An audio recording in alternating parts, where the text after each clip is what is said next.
Gentlemen, welcome to this post-match press conference with Team Australia. To my left, I'd like to welcome head coach Michael Cheika, and to his left, team captain Michael Hooper. Before we start, just a reminder, please, we do have simultaneous interpretation, so do wait for the microphone, and it would be helpful if you could introduce yourself and say for whom you're working. Okay, questions from the floor, please.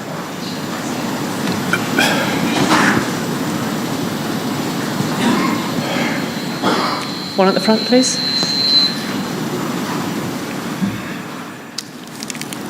Michael scored a lot of points in that second half, but couldn't get the job done. Did you still feel like you were going to get that done at the end?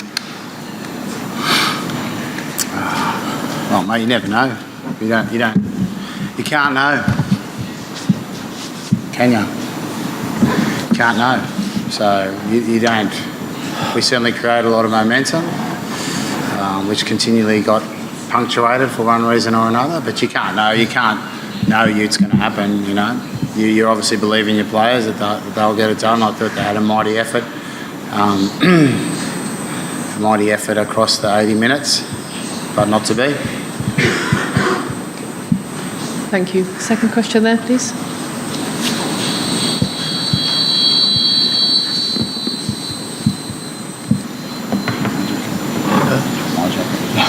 Michael Cheika, the first half to the second half turnaround, how do you explain that? You took Bernard off quite early. Yeah, I don't think we got a bit more go forward in the second half. We created more go forward, like we got to what we wanted to do. First half was punctuated with we made a few breaks, and then we lost the ball instead of just keeping it, and we gave them opportunities. And we also got, we had set-piece dominance. Probably that was rewarded a bit more in the second half, or sort of in the second half, than in the first half. So there's a lot of little factors, you know. There wasn't one huge, why didn't it happen in the first half, why did it happen in the second half type thing. I thought we just built across the game and we played a lot of the football. So, yeah. Thank you. The front, please.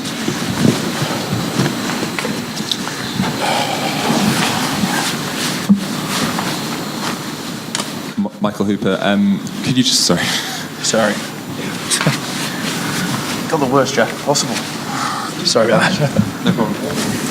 Could you just give your perspective on the incident involving Reece Patchell in the first half? It was obviously a bit of a strange one, and it led to a penalty and then a try, and the conversation you had with the referee over that.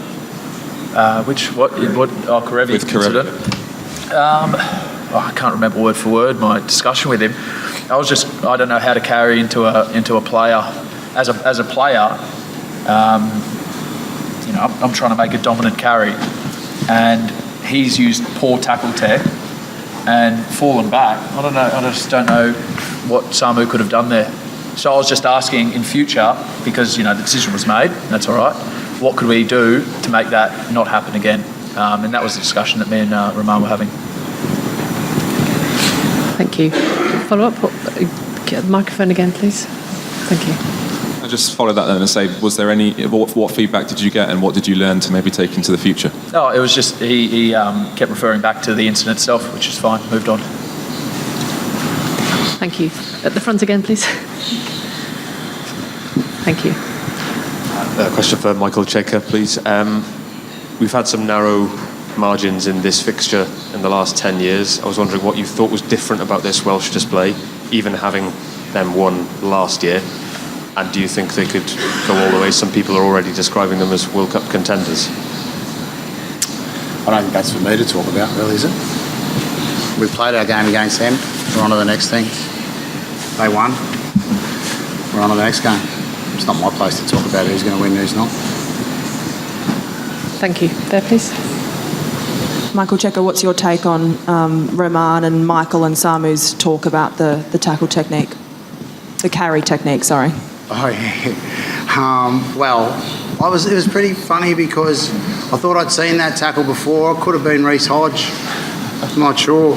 But when our guy makes that tackle and has the high tackle framework in his head, he gets suspended. And when this guy doesn't think about the high tackle framework, we get penalised. So you've seen it anyway. You don't need me to, like, as a rugby player, as a former player, I'm embarrassed about that. As a rugby player, I'm embarrassed about that. Thank you. Follow up, You're please. dominating the microphone, Georgina.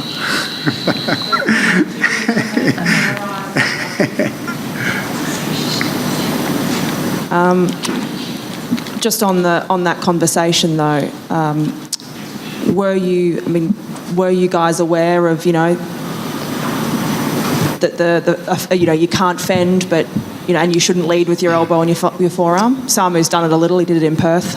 Oh, look, that wouldn't have come. I don't know every directive. Like, there's a fair few of them that come out, but I don't know if. I think he may have said he lifted his arm into the chest. I don't know. Yeah. If that's illegal or not. To be honest, like, I don't know. I don't know anymore. I don't know the rules anymore. Honestly, don't know the rules anymore. Thank you. At the front, please. Michael Hooper, could you just explain how difficult it is to maintain momentum when you've got such long breaks for TMO decisions?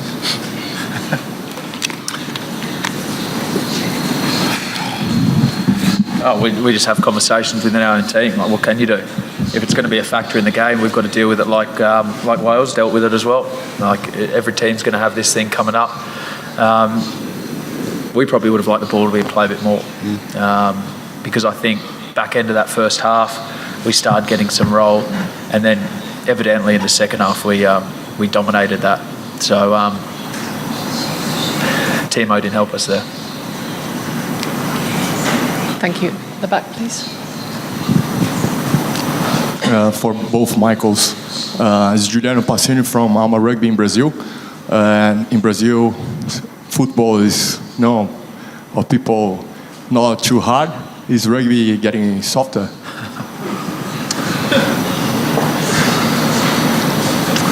It's a tough one, right? Very tough.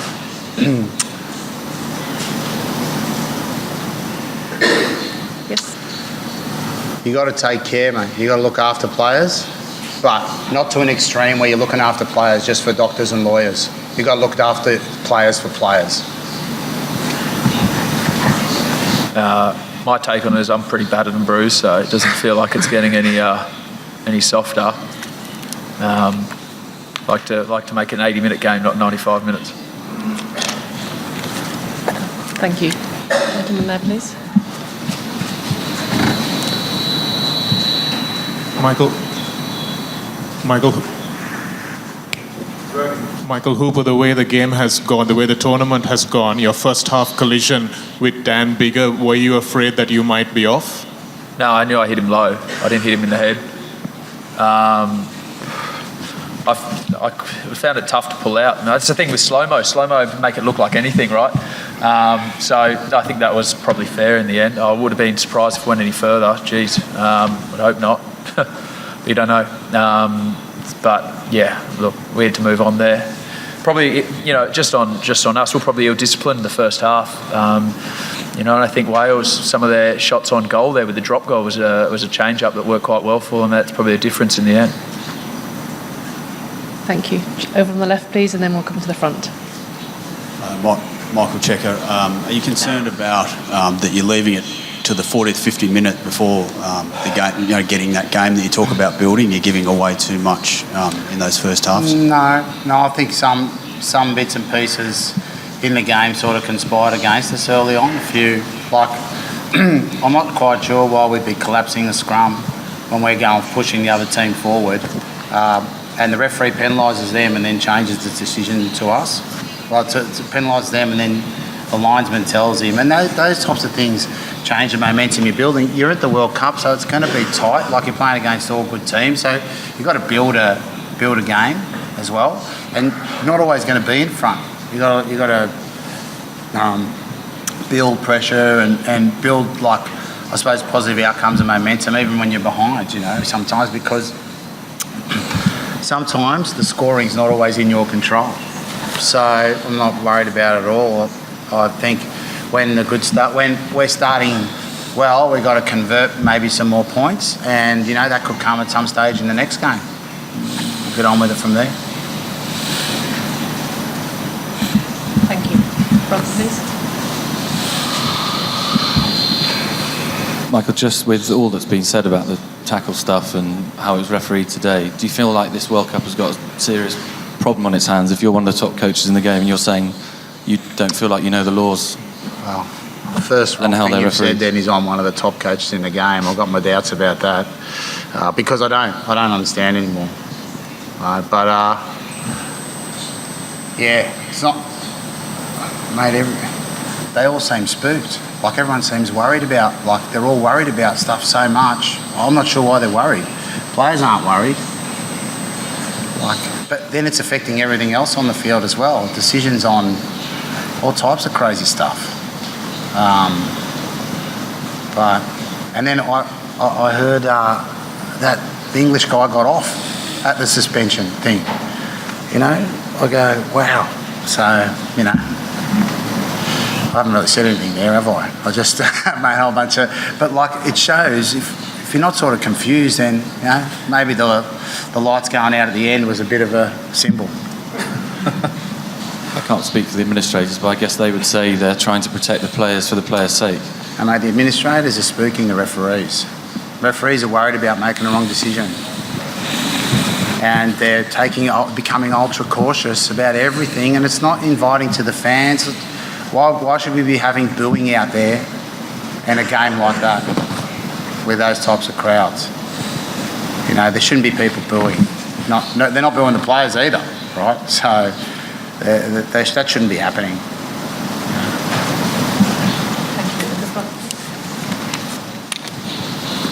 Michael Cheika, how happy were you with Matt Tomua's performance in the second half, and what sort of instructions did he go out there with? Well, Matt has done very well there, you know. He's come on in all our games, and we obviously wanted to strategise the back end of the game a bit. You know, we felt we could come home strong. And with that style of finishing team, and he just does what he did, took the ball to the line when it was on to go through the line. We had good go figures off the back of some good go forward too, which probably we didn't have as much of in the first half, but mate, he's playing some nice footy, you know. He's putting his hand up there to get selected every time. Thank you. Time for one more question. Do you want to do the second row, please? On some of the things you can control, how would you rate the kicking performance, tactical and for goal, particularly in the first half? Is it a concern for you? I'm not quite sure. How many did we miss in the first half? 1 or 2? 1, I think. Yeah, maybe. I think we only missed 1. Yeah, so he would have liked to get that for sure, but you know, it's not terrible. Out of hand, I didn't think we were too bad. It was so close, that penalty kick for touch at the end. You know, it was a bit of a bummer, but no, I wouldn't have been. You know, Dane put up a bomb that he almost could have dragged the guy outside the 22 to get back. Just a bit of variation, you know. So yeah, no, I don't think that their kicking was much of an issue today. Really. Okay, thank you very much. I think we have Wales waiting to come in. Thank you very much for your time this evening. Thank you.